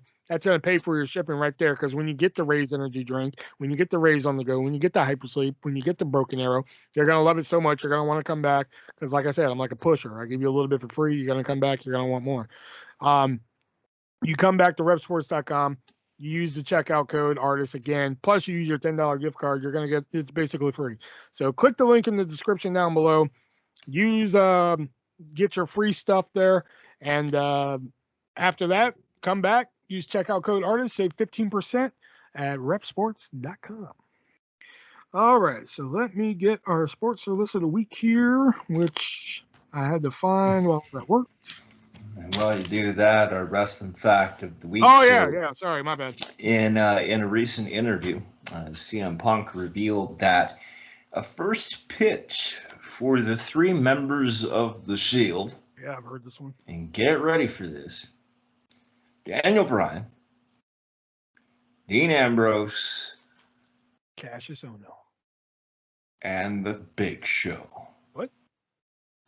The first pitch for the 3 original members of the Shield was Daniel Bryan, Dean Ambrose, and Big Show. Punk came back with Cassius Ohno as a replacement for Big Show, and then it came to be Rollins, Ambrose, and Reigns. The Big Show is going to be a member of the fucking Shield. Hey, shit, if Kurt Angle can be a member of the Shield. Best wishes indeed. All right. And our sports list of the week, again, we're going to use some help from cagematch.net. But this one's going to be interesting. The top 10 worst NXT TakeOver events. Yeah. Interesting. All right. So coming in at number 10 is NXT TakeOver Orlando with a score. Remember, this is worse. This is a pretty good score for worse. 8.09. Come on, what kind of a horseshit list is this? All right, I'm gonna have to be reminded of like matches. All right, the show opened with an 8-person mixed tag match with Sanity taking on Cassius Ohno, Roderick Strong, Ty Dillinger, and Ruby Riott. Okay. Also, Aleister Black and Andrade Cien Almas. The Authors of Pain defending against DIY and the Revival in an elimination match. Oh, yeah, that was like one of the best matches ever. Why the fuck is this on here? Ember Moon taking on Asuka for the Women's Championship. And the show closed with Bobby Roode defending against Shinsuke Nakamura. Something seems a little fucked up here. There's been a lot of good takeovers, so I guess it depends on when this list was made. Let me see. If it was made like yesterday, then I'd be like, Published I don't know 4 hours ago. Okay, yeah, I don't know about that. And there's been a lot of shitty ones in the past couple of years. Past 2, especially. Yeah. Well, this year and last year. 19 is... Coming in at number 9 with a score of 8.07, NXT TakeOver The End, which featured Ty Dillinger taking on Andrade Cien Almas, The Revival challenging American Alpha for the tag titles, Shinsuke Nakamura taking on Austin Aries, and in the co-main event, Nia Jax taking on Asuka for the Women's Championship, and the Demon, Finn Balor, taking on Samoa Joe for the NXT Championship inside a steel cage. See, that one wasn't great compared to others. I don't remember Nakamura versus Austin Aries. I want to look that match up now. It was a quick one. Oh, was it? Yep. All right. Nick talked about recent. Here he gets his wish. Number 8 with a score of 8.00. NXT TakeOver Stand and Deliver Night 2. That was Dragunov Walter 2, yes? No, this was the ladder match for the Undisputed Cruiserweight Championship between Escobar and Devlin. Also, Okay, yeah. Also, the Women's Tag Team Championship, Ember Moon and Blackheart against The Way. And Karrion Kross taking on Finn Balor. Well, yeah, anything with Karrion Kross should be on this list. And also the unsanctioned match between Kyle O'Reilly and Adam Cole, baby. Baby. I think the only match I really liked on here was the Cross and Balor match. O'Reilly and Cole was good, but it was too fucking long. Yeah, see, I would say this belongs like the last one too. Like it's just not as memorable. I'm sorry, but the words cross and I like do not belong in a sentence together. Yeah. What's the next one? Coming in at a score number 7 with a score of 7.90, which I agree with this one. NXT Takeover London. Ooh. Oh, is that Balor and Joe? Yeah, it also featured Asuka versus Emma. Also, the Revival defending against Enzo and Cass. Apollo Crews taking on Baron Corbin. And Bayley defending the championship against Nia Jax. Poof. Yep, accurate. Balor and Joe's the only one that sounds interesting to me. I didn't even like that match, man. No, Coming in at number 6, which if this is the show I think it is, they're on fucking crack. Hold on. Let me just read this real quick. Yeah. Okay, no, this isn't the one. Okay. I was about to say, they're on crack. Okay. NXT TakeOver San Antonio, 7.45. Eric Young battled Ty Dillinger. Then Roderick Strong taking on Andrade. The Authors of Pain taking on DIY. And then Seth Rollins made an unadvertised return, calling out Triple H. Oh, yeah. Yep. Asuka defended the Women's Championship against Billie Kay, Peyton Royce, and Nikki Cross. And in the main event was Shinsuke Nakamura defending the title against Bobby Roode. Both Shinsuke and Bobby Roode matches. Both their matches have been on here. I mean, I can't see them really being a good mix anyway. Styles clash. It wasn't a memorable takeover. Yeah. Like Seth Rollins was and Bobby Roode winning the belt, but even then, like Bobby Roode's entrance was probably the most exciting. And I don't even remember what entrance that one was. Was that the choir one? No, the choir one was Toronto. Was that the Piano Keys? It might have been Piano Keys, but I think the Piano Keys, he was the champ. This might have been the one where he walked to the ring with a bunch of girls, like Ric Flair style. Oh, maybe in the robe, yeah. Might have been. Coming in at number 5 with a score of 7.38, NXT TakeOver Fatal 4-Way. This is one of the early ones. Yeah, the second one. This one had the Ascension. Neville. This one had the Ascension taking on the Lucha Dragons, Sin Cara and Kalisto. CJ Parker, a.k.a. Juice Robinson, taking on Baron Corbin. And then it was a hair versus hair match between Enzo Amore and Sylvester Lafort. Bull Dempsey taking on the man, the myth, the legend, Mojo Rawley. And the myth, the legend. Bayley going after the NXT Women's Championship against Charlotte. And in the main event was Tyson Kidd, Tyler Breeze, Sami Zayn, and Adrian Neville for the NXT Championship. Yeah. Yeah, I'd say it belongs. It was one of the early ones. It wasn't. I mean, it was okay, but that's when like Tyson Kidd was brought in to make the rest of them look good. Like that was early NXT.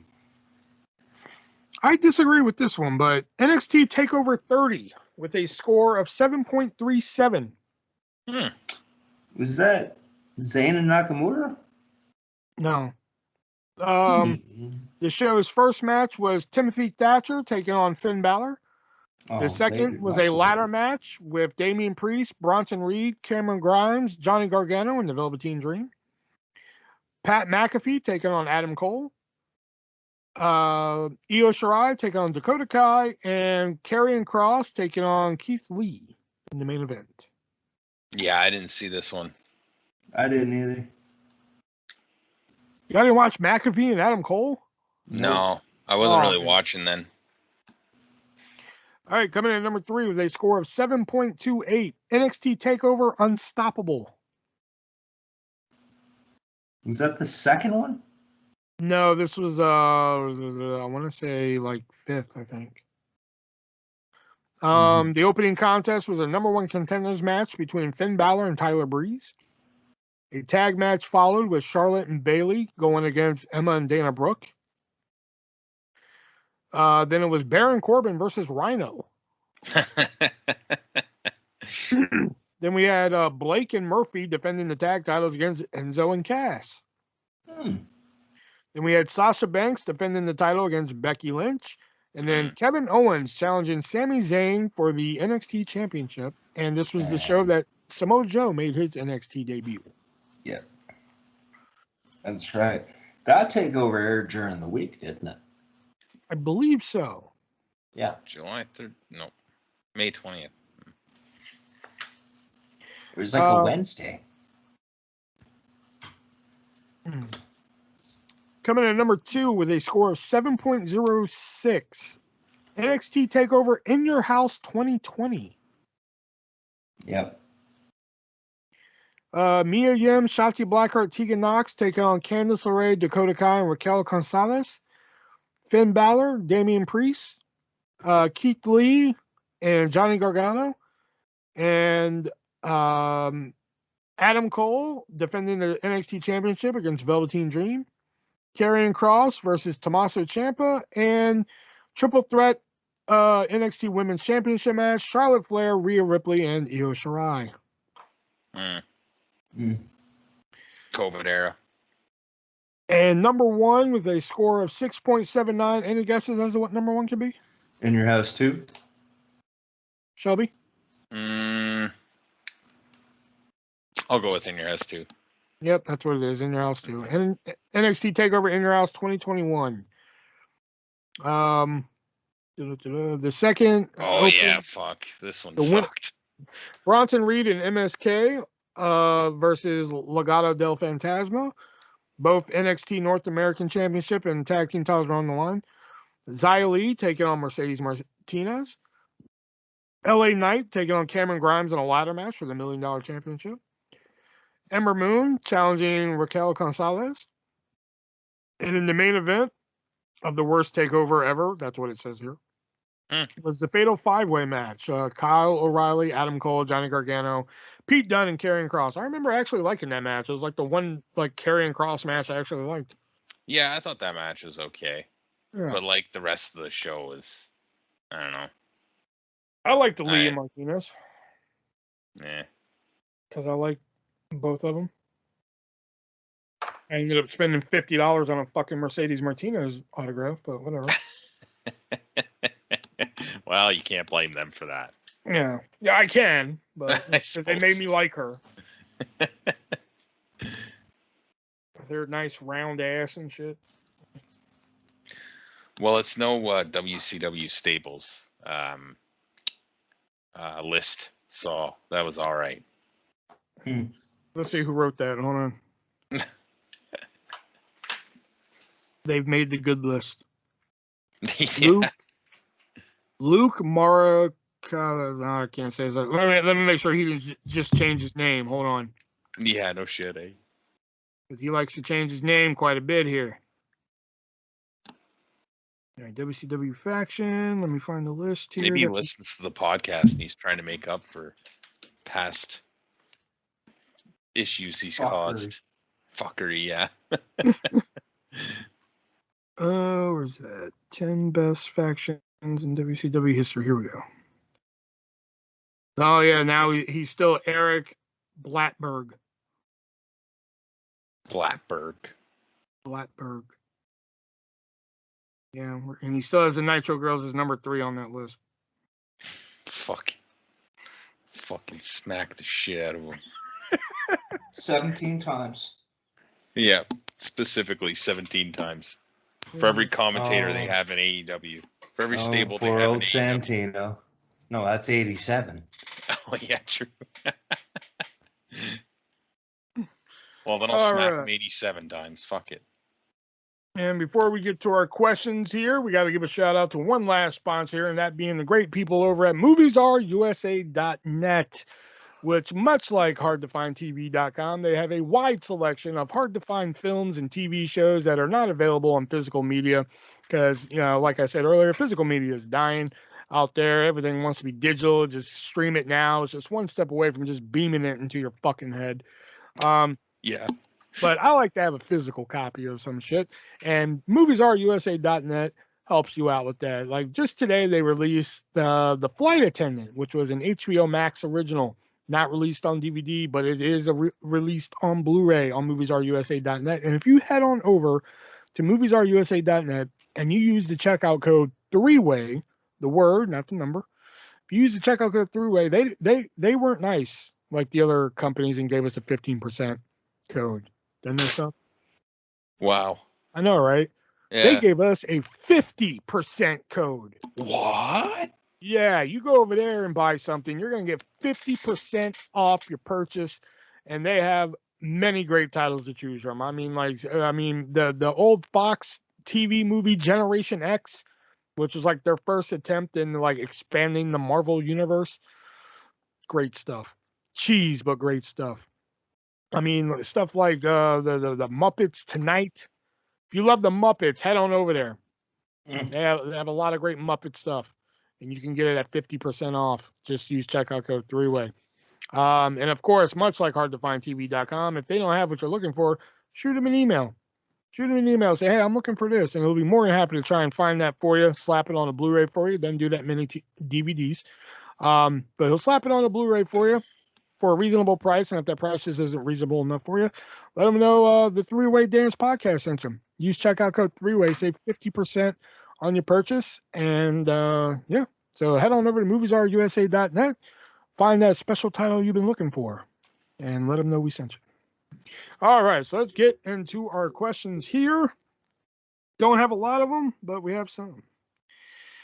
Any interest in the new Scream movie, which the trailer for it dropped today, so. No. Haven't watched the trailer yet, so I can't really say until I watch the trailer. I saw the trailer for it, but I was riding in the car, so I didn't really get a good look at it. But from what I saw, it does look pretty good. Hangman Adam Page, overrated or underrated? Shelby? I don't think overrated or underrated. I think he's rated just at the right amount. Yeah. If that makes any sense. No, I got it. I was gonna say I would put him moderate, like just at the right amount. Like his return on Dynamite last week, he was gone for the perfect amount of time to miss him, but not long enough that he wasn't. What was it? I can't miss you if you won't go the fuck away. Yeah. So he went the fuck away and he came back before we had missed him too long and forgot about him. Mm-hmm. Like the timing was great. But yeah, I'd say he's kind of moderate. Like, I mean, he's not underrated. He's not overrated. Yeah. He's just kind of solid right there. Yeah, he's rated. Same question, but for the Street Profits. Overrated. Overrated. Really? Yeah. I Dawkins. Well, so my thing is that we can't miss them if they don't go the fuck away. And they haven't gone the fuck away. I'm starting to see a theme here. That's where I'm at with the Street Profits. I would say, like, I love Montez Ford. Dawkins, I'm like, meh. But I just am like, change the color of the cups or like something. Change something up. There's no. Yeah. It's the same shit. I don't get the smoke. I don't like the smoke. I don't get it. I don't care. They're great in the ring. Don't get me wrong. Everybody's like, oh yeah, the Street Profits this, Street Profits that. I'm like, I don't see it. I do like the pops though. The Funko Pops are great. I think rated. Rated. Okay. I'm going out of order with these. Why has NXT forgotten about the North American Championship, in your opinion? It went from having world title caliber holders and defenses to literally not existing. Vince got his paws on NXT, and that means bye-bye. Yeah. Yeah, that title will probably become. Fuck, That they might not title- even have one. That title looks too aesthetically pleasing compared to the main roster titles. And if we know Vince McMahon, that doesn't look like a title belt, pal. That looks like a championship. I almost bought one of those belts when we were in Toronto for fucking That takeover. is a fucking nice belt. It is a very nice belt, and it's unique too with the size of the strap on it and everything. If they still had them, I would buy that belt and buy the Velveteen Dream side plates. I'm surprised you don't just have Velveteen Dream side plates. I mean, you could just like buy them on eBay or some shit. Yeah. Or from Patrick Clark. Well, do you think Bianca Belair will take the title off of Becky? No. No, she'll probably take it off of Charlotte, though. Yep. You think it's gonna go to Raw? Isn't Becky on Raw? Or Becky, yes. sorry. Isn't Charlotte's on Bianca? SmackDown. Yeah. But so is Becky. So Sasha is going to win that triple threat. Yeah. And then Bianca will be at Charlotte on Raw or fucking whatever. Yeah. I misunderstood. Sorry. Dumbass. Speaking of dumbass, that 90s show coming soon.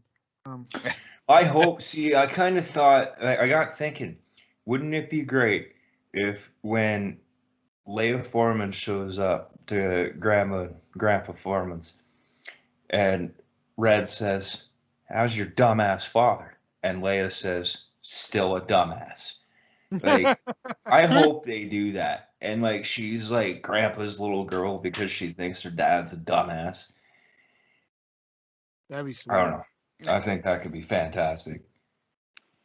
Did you guys watch the XFL when it debuted? If yes, did you enjoy it? I'm assuming he's talking about the original XFL. Yeah, I think so too. I mean, I watched the more recent re-debut, but I didn't watch the original debut. I didn't watch the original, although I remember having friends that were really jazzed about it. And then, like, after like 2 games, they were like, "Oh, I'm just gonna watch SmackDown." And I'm like, "But you were just watching SmackDown anyway." And they're like, "Exactly." And so that was that. Yeah. I remember catching some of the original XFL, and I was just like, man, whatever, because, I wasn't a real big football guy. And then when they re-debuted it before, COVID and everything, I was like, oh, okay, cool. Like, I only watched the highlights of NFL games, and that's how I really get my jollies off and shit. Mentally, that is. Don't think I'm jerking off to fucking NFL games. But I tried watching the highlights to fucking XFL, and they were just boring as shit. It was just no fun. Well, it's more football now, right? And I did actually enjoy it. It was kind of a new spin on football a little bit. I enjoyed the couple games they had. Hopefully, The Rock's gonna fucking do something. I don't understand how. No, how it was more fun. The XFL is going to be involved with the CFL now. Well, no, that deal fell through. But no, it didn't. It fell through earlier this year. No, it didn't. Yeah, it did. It was announced more recent than that the CFL and the XFL had partnered up, and that into 2022, whenever COVID regulations allow, the CFL and the XFL will be working together. The XFL and the CFL will no longer be pursuing a partnership in the short term. Oh. Yeah, okay. They were doing it, but something fell through. I'm hoping that they do end up moving forward with it at some point. You just read something, didn't you? Yeah, I told you, man. It's not happening. Well, the last I read it was, but I mean, yeah, it changed. I'm trying to think, when was this? July 7th. So it was everything changes nowadays. Yeah, pretty much. If you don't change your pants 5 times in one day, you're probably doing it wrong. If you change your pants 5 times in one day, you own a lot of pants. And if you shit yourself. You change your pants 5 times in one day, I don't want to hang out with you. Yeah, no, I probably don't either. Even if it's virtually. That was a poor choice of words right there. No, discretionary note. I have never changed my pants 5 times in one day. That was just kind of a... We weren't assuming that till now. Oh. Maximum was 3 times, and that was because, well, I shit them once and fell in water twice. You fell in water 2 times in one day? This was a very long time ago, okay? How far apart? Well, see, it was very icy, and Ah, trying fair. to make the Canadian bus. winter and all. Did you run back? You know Went what? back in, got another pair of pants, went out. There we go. Oh, At that point, I'd just been like, "Fuck it, no more pants." fuck it, I'm not Yeah, going but to see, I school. couldn't because I had to go to. Well, yeah. How come you're not wearing pants? Because fuck pants. That's why. Fuck the pants.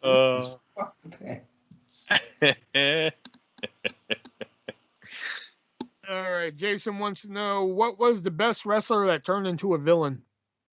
So I'm assuming the best heel turn. God damn. Now I wish I did a little bit of research. Mark Henry Solid Pain was good. Mm. Bradshaw to JBL. Yeah, that was a good one. Fucking legend. Why haven't either of y'all said Hogan NWO? Because that's the stereotypical one. And fuck the Hulk Hogan. Break his back, make him humble. Hatua. Vern Gagne, he paid me. He told me, Shika baby, we'll break his leg to make him humble. But the Vince McMahon.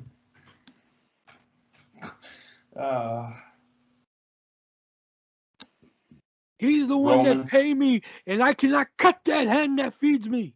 Okay. The head of the table. Yeah, that's a good call. Yeah. Knowledge. Sure. Seth Rollins. Yeah, I kind of saw that one coming though. Mm. I was expecting Ambrose to turn before Seth, but you know. Well, once like fucking Reigns and Ambrose were standing like 9 feet in front of Rollins, I was like, oh, gee, I wonder what's gonna happen. Big Cass. I liked Big Cass's heel turn on Enzo. You're damn really right, good. I did. Yeah, that was fucking. That was well done, and it was made very important because it was the last thing on the show. Yeah, I wasn't a big fan of Enzo either, so I loved seeing him getting his ass kicked. I just love how Big Cass is strong. Big ass. Put his fist on big ass. And speaking of tag teams, what was the best tag team match? I guess our favorite ever. I assume. Jesus Christ. Holy I have fuck. 2. Either the DIY Revival AOP elimination match, or oh no, I have 3. I'm sorry. That one that I just said. Rey Mysterio and Edge versus Chris Benoit and Kurt Angle from No Mercy 02. Or the fucking tag team steel cage match from AEW. Hardy's and the Dudleys Survivor Series 01, the tag team title unification match in the cage. Huh. To make things a little bit easier, and rather than sit here and try and think of other tag team matches, I'm just going to go with the Undisputed Era versus Lorcan and Birch. Yeah. Was that the match where they had like a time limit? Yeah. Yeah, that was the one. What was the last costume you wore for Halloween? Stone Cold Steve Austin. Burt Reynolds from Smokey and the Bandit. The ArtistVersion1. No, that's not true. No, I lied. That's not true. I was a character from that TV show Superstore. Yeah. Did you actually go as yourself for Halloween? Yeah. I guess. Why? What's up? No, nothing. And the last question here: favorite and least favorite candy you got while trick or treating? Oof. Man, I love getting full-size chocolate bars. You're like a can of pop, man. Yeah. Oh, fuck yeah. Or Yeah. I don't like think the I ever houses got you like. I go. don't think I ever got like a can of soda trick or treating. Or That's like all the we houses you go gave. to, you get like a can of soda, you get a candy, you get a whole fucking candy bar, and then you get a whole one of those big ass bags of chips, man. Oh To be yeah. fair though, I lived out in the middle of fucking nowhere, so like we'd have one family with 4 kids come over, so there's no point of like buying a bunch of candy and shit. It was just go down to the basement and grab a couple cans of pop. Here you go. Here you go. You get a loaf of bread. You get some bologna. Here's the mayonnaise. Here's some stapler. Oh, here's My a neighbors- stapler. Hey. My neighbors would just like leave a fucking bowl on like a table in their garage, and you just walked up to it and took candy. They'd have like maybe 3 people come. Empty in the Shit, bowl. you couldn't do that in America, man. Around here, that's like an invitation for you to first come, last come. Yeah. Bang. You leave that note on there. Well- Please take just one, and we just empty the bowl. You're just not like walking to these places though. Like there's like a Just fucking take the bowl. 20-minute walk between houses type thing. So they I didn't know, but still, you walk between houses, man. Please take one. Nope. You know what? I'm taking the bowl too. So I just Okay, we weren't that big of assholes. We didn't take the bowl too. Least favorite though would be those fucking rockets. I never really cared for those. The hell are rockets?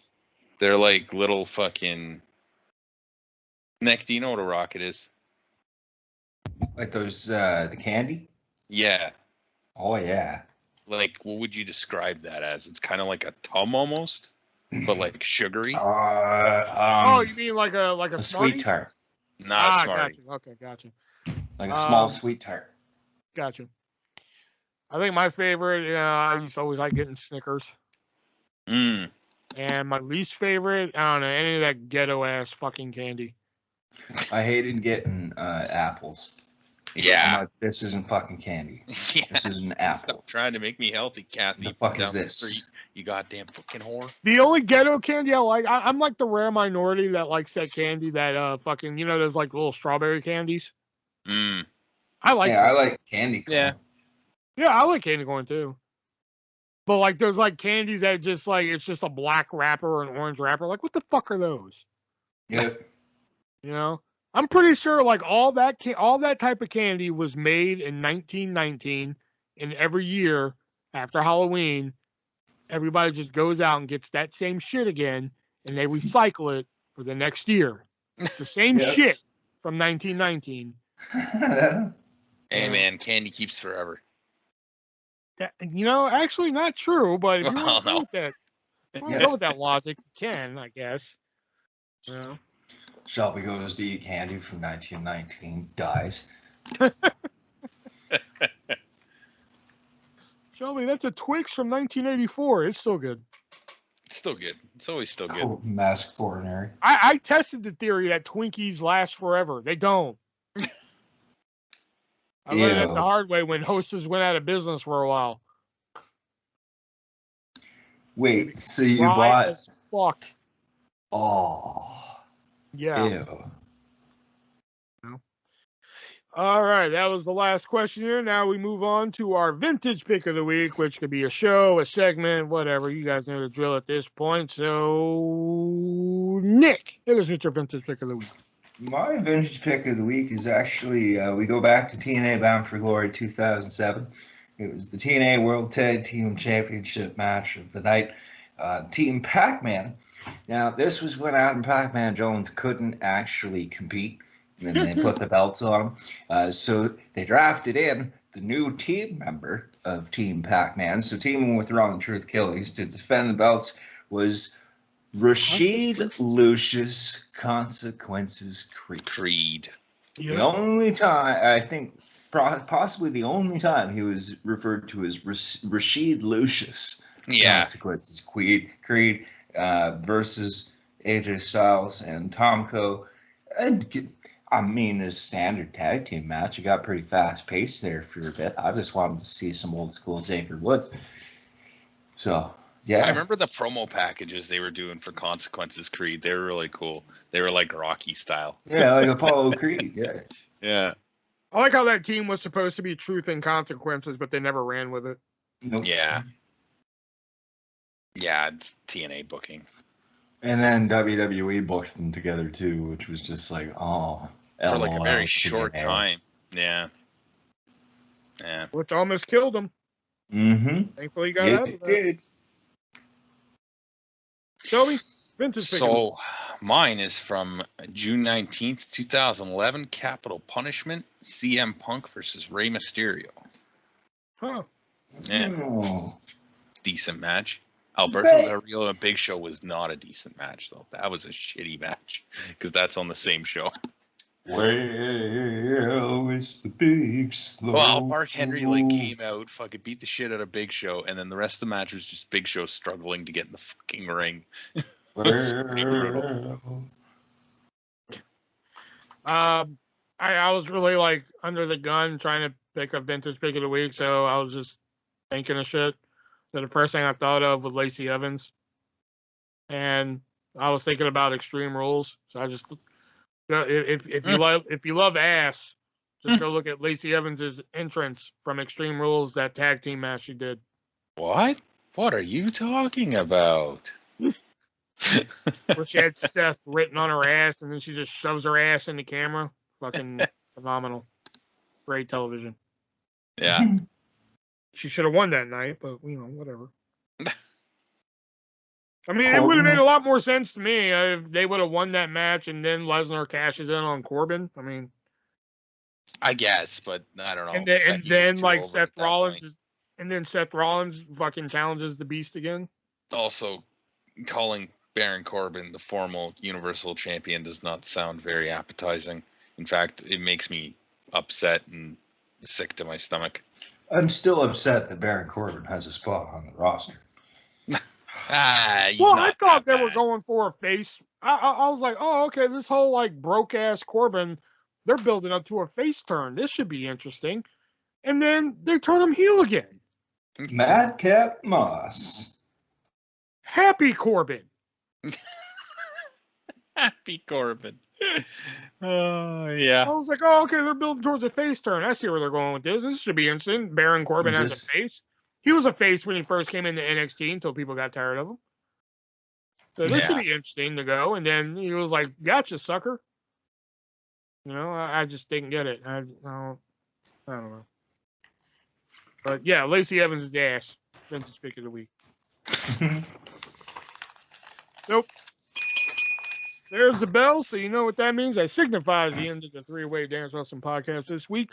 Next week, we have decided that we are going to take the week off because either Shelby wants a break or we don't want to fucking do an episode. I think Shelby just wants to do it for his sanity, so I guess we'll oblige. He needs a bit of a break. Shelby's under a lot of stress right now. Yeah. We've got Crown Jewel coming up, so we got to. That is part of the stress. Yeah, Shelby's like, "Hey, should we take a break next week?" And Nick's like, "Oh, I have an idea for an episode, this and this." And then Shelby's like, "We're on a break." I was like, "I guess we'll take a break." Yes. That episode did sound interesting, and we should get to it maybe after Crown Jewel, though. Yeah, I actually have that written down. I had it written down before. Makes sense. Yeah. I mean, everybody knows my number one, but whatever. Yeah. So, no episode next week, but we will be back the week after that with our review of Saudi Arabia's Crown Jewel. Yeah. AKA the Mansoor Show. Which I wouldn't be surprised one bit if Mustafa Ali versus Mansoor main evented that show. I wouldn't be surprised either. That's disgusting. AKA the WWE hostage situation, part 2. Blood Money Mania. Plane Ride from Hell, the sequel. Yeah, the sequel. Dark Side of the Ring Season 5, baby. Yeah, no shit. All right, so we won't see you next week, but we will see you the week after that for Crown Jewel. So for Nick and Shelby, be breezy, guys.